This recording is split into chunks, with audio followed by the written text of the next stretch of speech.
Hola, ¿qué tal? Hoy les voy a hablar un poco de derecho de la seguridad social, esto como parte de mi examen de segundo parcial. Me presento, yo soy Eric Sánchez Hernández, soy alumno de la licenciatura en Derecho en la Universidad La Salle Bajío y actualmente curso cuarto semestre. Entonces, comenzamos con la presentación. El primer capítulo que abordaremos se titula Introducción General al Seguro Social. La primera pregunta que se nos plantea es, ¿qué es el Seguro Social en México y cuál es su fundamento constitucional? Bueno, el Seguro Social en México es un mecanismo de protección social que busca atender las necesidades de salud y de seguridad económica de los trabajadores y sus familias. Esto con fundamento en el artículo 123, fracción 29 de la Constitución Política de los Estados Unidos Mexicanos. Segunda pregunta. ¿Qué objetivos persigue el Seguro Social según la Ley del Seguro Social? Bueno, la Ley del Seguro Social establece que los objetivos principales son garantizar el derecho de la salud, otorgar protección a los medios de subsistencia, es decir, cuando la persona por razones de algún accidente o alguna enfermedad ya no puede trabajar, ofrecer servicios sociales que eleven la calidad de vida, satisfacer necesidades básicas de los trabajadores y de sus familias. Por lo tanto, se trata de un esquema amplio que no solo cubre contingencias como enfermedades o riesgos de trabajo, sino que también contribuye al bienestar social mediante prestaciones sociales. Número 3. ¿Qué papel tiene el Instituto Mexicano del Seguro Social, es decir, el IMSS, dentro del sistema? El Instituto Mexicano del Seguro Social, conocido por sus siglas IMSS, es el organismo encargado de la administración y operación del Seguro Social en México. Sus funciones principales son gestionar los recursos, otorgar prestaciones, vigilar el cumplimiento de las obligaciones de los patrones, trabajadores y sujetos afiliados. Además, el IMSS cuenta con autonomía presupuestal y de gestión, aunque se coordina estrechamente con la Secretaría de Salud y otras dependencias gubernamentales para el cumplimiento de sus fines. Pasamos al segundo capítulo, el cual se titula Estructura legal del Seguro Social. La pregunta 4 dice así: ¿cuál es el marco normativo que regula el Seguro Social en México? Bueno, aquí la realidad es que yo consulté en la página directamente del IMSS, en el apartado de marco normativo, y me dio aproximadamente 32 leyes o códigos de los cuales se regula o se le dan atribuciones al instituto. Yo seleccioné estas, pero adjunté un QR para que puedan consultar las 32 y también ahí descargarlas. Bueno, yo seleccioné estas y va de la siguiente manera: la Constitución Política de los Estados Unidos Mexicanos, como ya mencioné anteriormente, la propia Ley del Seguro Social, la Ley General de Salud, el Código Civil Federal, el Código Fiscal de la Federación, la Ley Federal de Transparencia y Acceso a la Información Pública, la Ley General de Responsabilidades Administrativas, la Ley de los Sistemas de Ahorro para el Retiro y la Ley Federal del Trabajo. Número 5. ¿Cómo se articula la Ley del Seguro Social con otras leyes, como la Ley Federal del Trabajo o la Ley del ISSSTE? La Ley del Seguro Social se relaciona de forma directa con la Ley Federal del Trabajo, por sus siglas LFT, la cual dice que el Seguro Social surge a partir de la relación laboral y la obligación del patrón de afiliar a sus trabajadores. Además, existen disposiciones en la Ley Federal del Trabajo sobre salarios, indemnizaciones y riesgos de trabajo que se complementan con la Ley del Seguro Social. Sobre la Ley del Instituto de Seguridad y Servicios Sociales de los Trabajadores del Estado, conocida por sus siglas ISSSTE, la Ley del ISSSTE, aplica para trabajadores al servicio del Estado. Aunque son sistemas distintos, ambos tienen las mismas finalidades de protección social. Otros ordenamientos, como la Ley Federal del Procedimiento Administrativo, correspondientes a los trámites y procedimientos directamente relacionados con la prestación de servicios médicos, de carácter preventivo, de diagnóstico, rehabilitación, manejo y tratamientos hospitalarios, por mencionar algunos. La pregunta 6. ¿Qué principios rigen la organización y funcionamiento del régimen del Seguro Social? Bueno, tenemos aquí 4. El primero, que sería la solidaridad social. Todos los trabajadores contribuyen al financiamiento y sostén del sistema, y se protege a quienes están en situación de vulnerabilidad. Es decir, los trabajadores dan aportaciones que se les deducen directamente y ya es el patrón el que las entrega. Y también se habla de la protección a quienes estén en situación de vulnerabilidad, que es cuando entra el Estado para suplir esa deficiencia, es decir, no dejar en indefensión a los que menos tienen. Universalidad. Se busca que todas las personas tengan acceso a la seguridad social. Aunque en la práctica vemos que es muy complicado lograr esto, sin embargo, sí es un principio que rige la organización. Equidad. Se pretende que cada quien aporte conforme a sus ingresos. y que reciba prestaciones de acuerdo a sus necesidades y derechos adquiridos. Por eso se habla de porcentajes, es decir, a las posibilidades de cada quien. Integralidad. El sistema cubre distintos riesgos y contingencias: salud, maternidad, riesgos de trabajo, invalidez, vejez y cesantía. Ahora entramos al capítulo tercero, que habla de los regímenes del Seguro Social. La pregunta 7 nos dice: ¿cuáles son los regímenes establecidos en la Ley del Seguro Social? La Ley del Seguro Social establece dos grandes regímenes. El primero, el régimen obligatorio, que está contenido en el artículo 11 al 239, y el régimen voluntario, el cual está contenido del artículo 240 al 250b. Pregunta 8. ¿En qué se diferencia el régimen obligatorio y el régimen voluntario? Bueno, el régimen obligatorio implica la afiliación forzosa de ciertas personas, principalmente aquellas que mantienen una relación laboral, es decir, trabajadores que están subordinados a un patrón, así como otros supuestos que la ley establece. Características: tiene que haber una relación laboral formal, aportaciones tripartita, es decir, patrón, trabajadores y Estado, y da una cobertura integral. Ahora bien, el régimen voluntario permite que personas que no entren en las categorías obligatorias puedan incorporarse al sistema, como trabajadores independientes, pequeños comerciantes y patrones que deseen asegurarse a sí mismos. Características: no dependen de relación laboral. Aportaciones del asegurado, aquí ya no hay tripartita. Cobertura limitada y específica.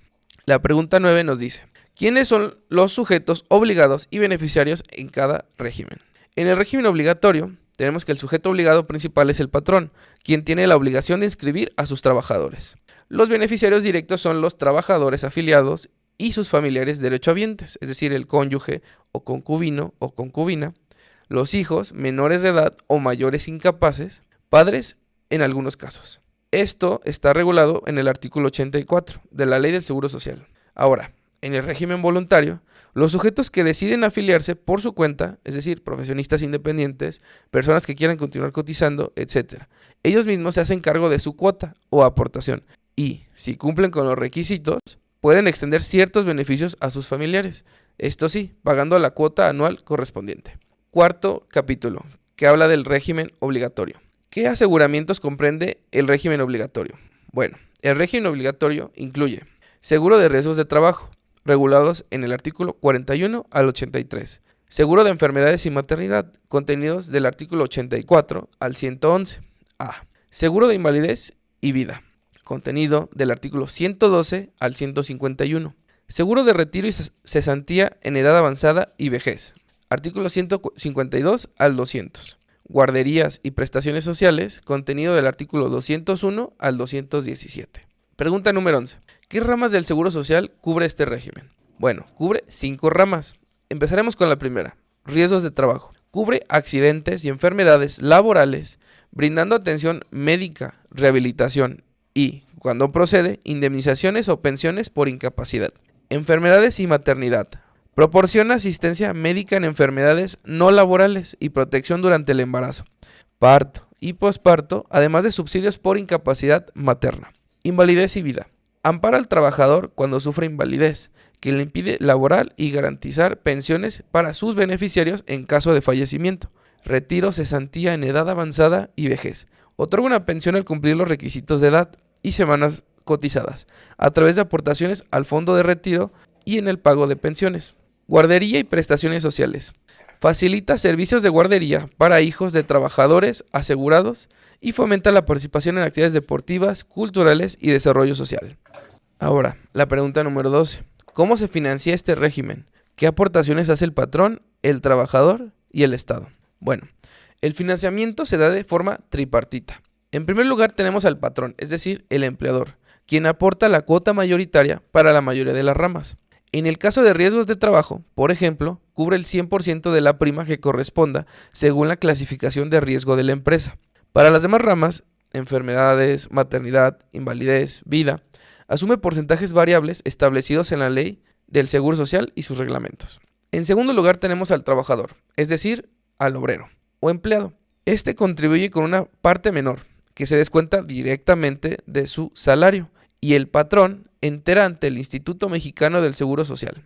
Es decir, el patrón le retiene al trabajador y él, a su vez, le reporta y le entrega el recurso al IMSS. Estas aportaciones también varían según la rama. Por ejemplo, en enfermedades y maternidad se retienen un porcentaje reducido del sueldo del trabajador. En el caso de invalidez y vida, el trabajador aporta otro tanto y así sucesivamente. Ahora, el Estado, como segundo integrante de este financiamiento, es decir, el gobierno federal, participa principalmente mediante una cuota social o aportación complementaria, cuyo fin es equilibrar el financiamiento y asegurar la cobertura de la población trabajadora y sus beneficiarios. Estas aportaciones se destinan, entre otros fines, a sostener las prestaciones de carácter médico, las pensiones de retiro y las pensiones por incapacidad o defunción, de manera que existe un apoyo colectivo, es decir, tripartita, patrón, trabajador y Estado. Pregunta número 13. ¿Cuáles son las principales obligaciones del patrón y del trabajador? Obligaciones del patrón: inscribirse ante el IMSS y obtener el registro patronal. Dar de alta a sus trabajadores en tiempo y forma, proporcionando datos completos y verídicos, ya que existen muchas situaciones lamentables donde los patrones sí inscriben a sus empleados, sin embargo no los inscriben con el salario diario de cotización correcto, es decir, los ponen en un nivel menor al que realmente trabajan y ganan. Determinar y pagar las cuotas obrero-patronales, incluyendo la retención de la parte del trabajador. Informar cambios de salario, categorías o bajas de trabajadores dentro de los plazos legales. Llevar registros de nóminas y documentación relativa a la relación laboral. Cumplir con medidas de seguridad e higiene para prevenir riesgos de trabajo. Ahora bien, siguen las obligaciones del trabajador, las cuales serían las siguientes: proporcionar datos reales, el número de seguridad social, la CURP, etc., y mantener actualizada su información personal. Permitir las retenciones de cuotas que le corresponden. Hacer uso adecuado de servicios médicos y prestaciones, respetando citas y procedimientos. Notificar cambios en su situación familiar, es decir, nacimientos, matrimonios, divorcio, etc., para actualizar la cobertura de beneficiarios, ya que muchas veces los trabajadores se divorcian y vuelven a casarse, no actualizan jamás su situación civil, es decir, su beneficiario ante el IMSS, y si éste fallece por algún accidente o de forma natural, quien va a ir a cobrar la pensión va a ser la expareja, no la actual, porque no se tuvo esa precaución. La siguiente sería seguir medidas de prevención y seguridad laboral, cooperando con el patrón en la protección de la salud y la prevención de accidentes. Ahora ingresamos al siguiente capítulo, el cual es del régimen voluntario, el segundo y último de los regímenes que contempla la Ley del Seguro Social. La pregunta 14 es la siguiente: ¿quiénes pueden incorporarse al régimen voluntario? Bueno, aquí tenemos 3 tipos diferentes de seguro que están o forman parte del régimen voluntario. El primero sería el seguro de salud para la familia. En este se puede incorporar cualquier persona y sus familiares directos. Como requisito es que no tengan acceso a la seguridad social a través de un patrón y deseen contar con servicios médicos, hospitalarios y farmacéuticos del Instituto Mexicano del Seguro Social. El segundo seguro es el seguro facultativo. Este va enfocado a estudiantes de instituciones de educación media superior o superior que tengan un convenio con el IMSS. Como requisito indispensable, tienes que ser estudiante y además estar en una institución de esos niveles que además tengan convenio con el IMSS. De no reunir esos requisitos, no podrás entrar al seguro facultativo. Y también tenemos la continuación voluntaria en el régimen obligatorio, la modalidad 40. Esto va dirigido a personas que ya cotizaron alguna vez en el régimen obligatorio, tenían un empleo formal y al causar baja desean mantener o incrementar sus derechos para pensiones de cesantía y vejez sin perder la antigüedad ni las semanas cotizadas.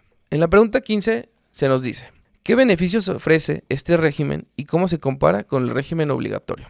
El principal beneficio que ofrece el régimen voluntario es que da acceso a la seguridad social a todos aquellos que no cuentan con esta. Puede contratarse por convenio con el IMSS seguros adicionales de ser necesario, ya sea con cobertura adicional y superior a los establecidos en el régimen obligatorio de la seguridad social. Comparativa respecto al régimen obligatorio. No incluye riesgos de trabajo ni guarderías, sin prestaciones económicas como subsidios por enfermedad o maternidad. Sobre la cuota fija anual en función de la edad, el instituto tiene un tabulador que conforme a la edad el usuario va a pagar su respectiva cuota anual. Ahora, la pregunta 16 nos dice: ¿cuáles son los procedimientos para afiliarse y cuáles son las limitaciones? Bueno, se puede afiliar en línea o presencialmente en una subdelegación. Empezaremos con la modalidad en línea. Para realizar el trámite en línea deberás tener a la mano tu clave única de registro de población, es decir, tu CURP, tu número de seguridad social, un correo electrónico y deberás ingresar al enlace que te pongo aquí en pantalla y seguir las instrucciones de la misma. La segunda modalidad es la presencial, la que involucra ir a la subdelegación que nos corresponde. Los requisitos son los siguientes: la clave única de registro de población, el CURP, proporcionar datos generales y llenar un cuestionario médico, comprobante de domicilio, identificación oficial vigente, acta de nacimiento, acta de matrimonio, si aplica, es decir, si estás casado, y cubrir el pago de la cuota anual. ¿Cuáles son las limitaciones? Bueno, las limitaciones son las siguientes: exclusiones para enfermedades preexistentes, es decir, que la persona que pretende afiliarse ya las tenga previo a tener la contratación de este seguro del régimen voluntario. ¿Cuáles son las enfermedades preexistentes? Un ejemplo: tumores malignos, enfermedades crónico-degenerativas, como complicaciones tardías de la diabetes mellitus, enfermedades por atesoramiento, es decir, enfermedad de Gaucher, enfermedades crónicas del hígado, insuficiencia renal crónica, valvulopatías cardíacas, insuficiencia cardíaca, secuelas de cardiopatías isquémicas, es decir, arritmia, angor o infarto al miocardio, enfermedad pulmonar obstructiva, crónica con insuficiencia respiratoria, entre otras. Si la persona tiene estos padecimientos antes de quererse afiliar, muy seguramente estas enfermedades van a estar excluidas de la cobertura del seguro. Ahora, hay que tomar en cuenta que existe un periodo de espera. ¿Qué quiere decir esto? Que una vez que nosotros contratamos la cobertura de seguro del régimen voluntario, tiene que pasar un plazo para que se nos pueda cubrir todas las enfermedades o vaya siendo este nivel de cobertura paulatino. Es decir, desde el momento que yo tengo ya mi cobertura, no me podrían operar, por ejemplo, para ciertas enfermedades de alto costo.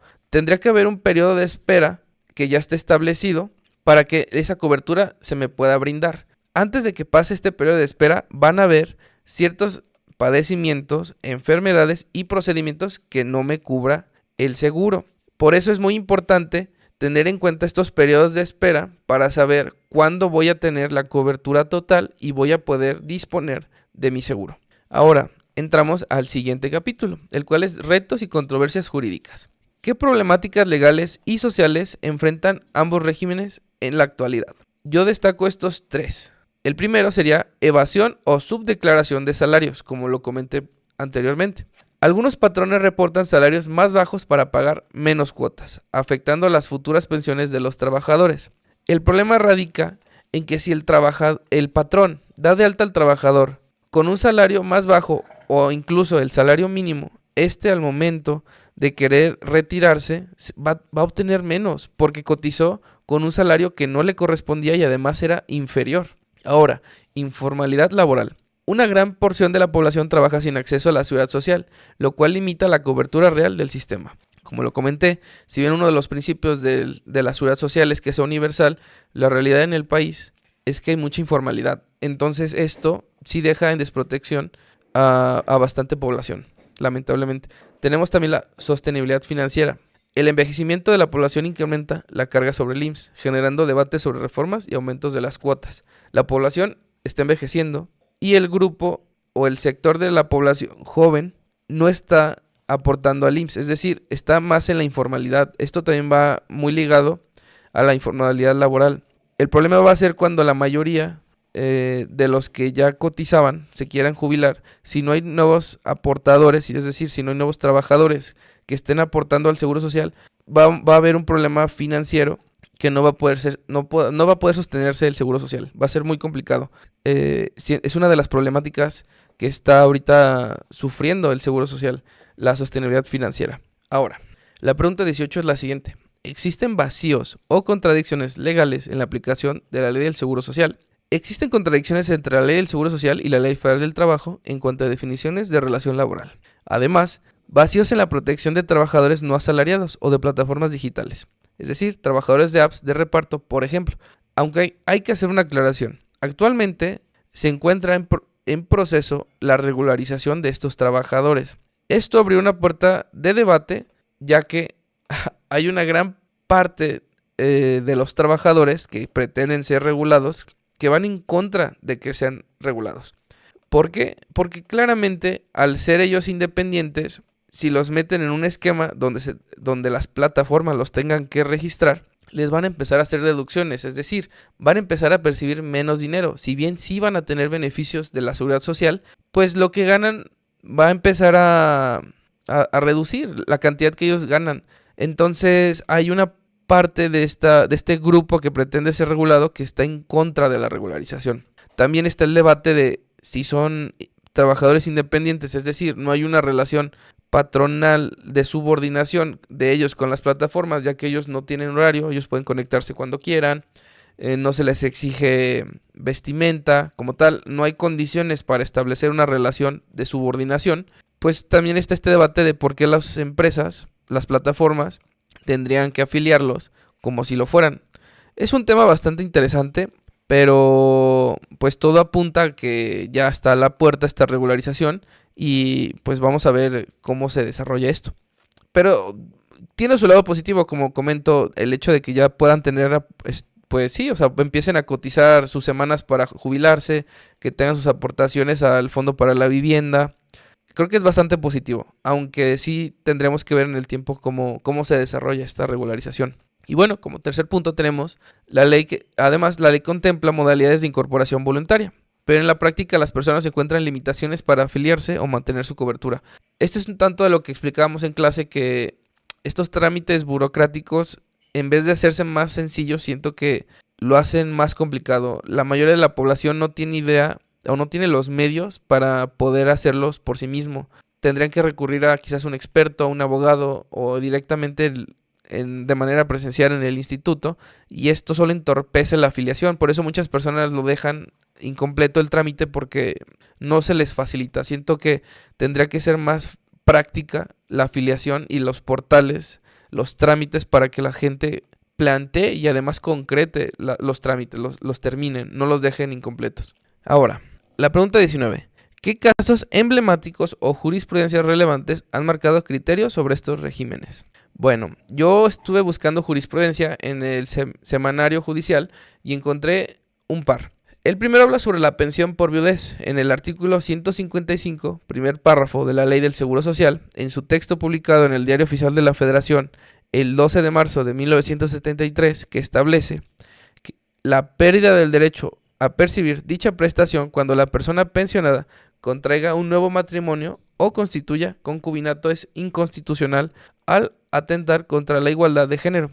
El registro digital es el 20-29-42-5 y también adjunto un código QR para si quieren consultarlo y leer toda la resolución de la Suprema Corte. El siguiente habla de la pensión de cesantía en edad avanzada. Su cuantía debe actualizarse anualmente conforme al Índice Nacional de Precios al Consumidor.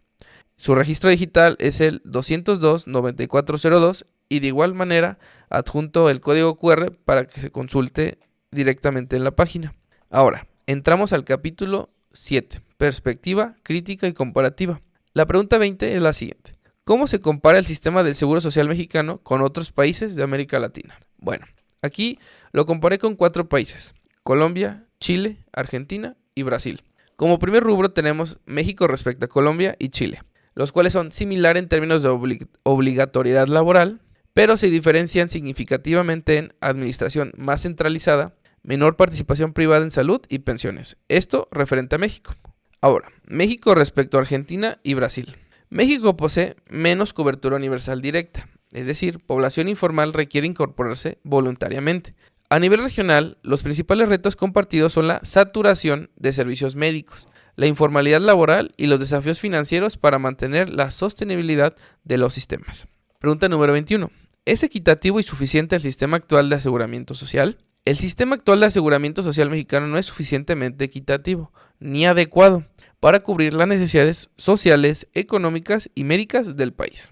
La protección social continúa siendo un desafío pendiente, especialmente para trabajadores informales, zonas rurales y grupos vulnerables. Se debe avanzar en políticas públicas más inclusivas y una reforma legislativa que fortalezca la equidad y suficiencia del Instituto Mexicano del Seguro Social. Impulsar el fácil acceso a los trámites de incorporación para que todos puedan hacerlo. La pregunta 22. ¿Qué reformas recientes se han propuesto o implementado y con qué objetivo? Reformas en materia de pensiones, que fue del 2020 al 2021, enfocados en reducir las semanas mínimas de cotización y en incrementar la aportación patronal. Iniciativas para la inclusión de trabajadores domésticos al régimen obligatorio. Cambios en la fiscalización del outsourcing, subcontratación, que inciden en la correcta afiliación de los trabajadores y la recaudación de cuotas. La pregunta número 23. ¿Qué opinión tienen diferentes sectores, juristas, académicos, trabajadores, sobre la eficacia del sistema? Bueno, sobre los juristas, yo encontré lo siguiente.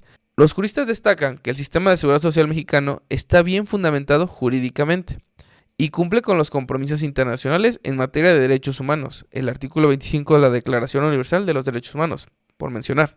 Sin embargo, critican su aplicación práctica, señalando que la garantía constitucional de acceso a la seguridad social no es plenamente efectivo a la exclusión de más de la mitad de la población económicamente activa, es decir, los que se encuentran en una informalidad laboral. El siguiente fragmento es una doctora, jurista y excomisionada de la CNDH, la cual dice lo siguiente: el derecho a la seguridad social está reconocido, pero su goce depende de una relación laboral formal. Eso convierte al derecho en una promesa condicionada. Sobre los académicos, hay consenso en que el sistema de seguridad social mexicano presenta serios desafíos estructurales: baja cobertura, escasa calidad en servicios médicos y pensiones insuficientes. Estudios de la UNAM, el ITAM, el Colmex y la CEPAL han señalado que el sistema requiere una reforma estructural para garantizar sostenibilidad financiera y equidad en la protección social. El siguiente fragmento, dicho por el doctor Saúl Arrellano, especialista en política social de la UNAM. La sostenibilidad del sistema está en riesgo si no se incorporan a los trabajadores informales bajo mecanismos solidarios y universales. Un poco más de las problemáticas que ya se han mencionado. Las críticas recurrentes de este sector de académicos son las siguientes. Es un modelo fragmentado entre el IMSS, el ISSSTE y otras instituciones. Deficiencias administrativas y corrupción que afectan el presupuesto y la calidad de los servicios. Desvinculación entre las aportaciones realizadas y los beneficios obtenidos. Los trabajadores expresan insatisfacción generalizada en los servicios del IMSS, especialmente en tiempos de espera excesivos, falta de medicamento e infraestructura deficiente en clínicas y hospitales. El siguiente es un comentario anónimo de un trabajador formal en el Estado de México. Cuando por fin consigues una cita, te dan otra para dentro de 3 meses. Si tienes suerte, hay medicinas. La percepción del sistema. Muchos trabajadores consideran que aportan más de lo que reciben, especialmente en lo que respecta al sistema de pensiones y atención médica. En sectores informales se percibe al IMSS como un sistema inaccesible o costoso, por lo que prefieren incorporarse al régimen voluntario. Ahora, entramos al último capítulo, el cual habla de conclusiones y propuestas. La pregunta 24 dice así: ¿qué propuestas de mejora pueden plantearse desde una perspectiva jurídica y social? Unificar o coordinar mejores los sistemas de seguridad social, el IMSS, el ISSSTE, sistemas estatales, para evitar duplicidades y lagunas legales, ya que es muy confuso, o al menos así se ha escuchado, que es bastante confuso a qué institución debes de acudir. Al IMSS, a los hospitales regionales, a los hospitales generales, es bastante complicado. Fortalecer la inspección y fiscalización para que los patrones cumplan con la inscripción correcta de los trabajadores y sus salarios reales. Ampliar la cobertura de la economía informal a través de incentivos, subsidios parciales o convenios especiales que faciliten la afiliación de los trabajadores independientes. Actualizar la legislación para abarcar nuevas formas de trabajo, plataformas digitales, teletrabajo, etc. y garantizar que no haya lagunas respecto a la relación laboral. Por último, la pregunta 25. ¿Qué retos enfrenta el Estado para garantizar un seguro social universal, eficaz y sostenible? Financieros. Aumentar la recaudación sin ahogar a las empresas ni a los trabajadores con cuotas excesivas. Demográficos. Una población que envejece implica mayores gastos en pensiones y servicios de salud. Informalidad. Combatir la economía informal y facilitar la transformación a la formalidad para que crezca la base de cotizaciones. Políticos. Alcanzar consenso en el Congreso y con los diversos actores sociales, empresarios, sindicatos, sociedad civil. Impulsar reformas estructurales que consoliden el sistema de seguridad social. Y bueno, aquí dejo las referencias que utilicé para la elaboración de esta presentación. Las comento rápidamente: la Ley del Seguro Social, la Constitución Política de los Estados Unidos Mexicanos, la Ley Federal del Trabajo, la Ley de Institutos de Seguridad y Servicios Sociales de los Trabajadores del Estado, el ISSSTE, la Comisión Nacional de Sistemas de Ahorro para el Retiro, la CONSAR, y en los siguientes artículos también se usaron para la elaboración de este documento. Eso es todo y les agradezco mucho su atención. Muchas gracias.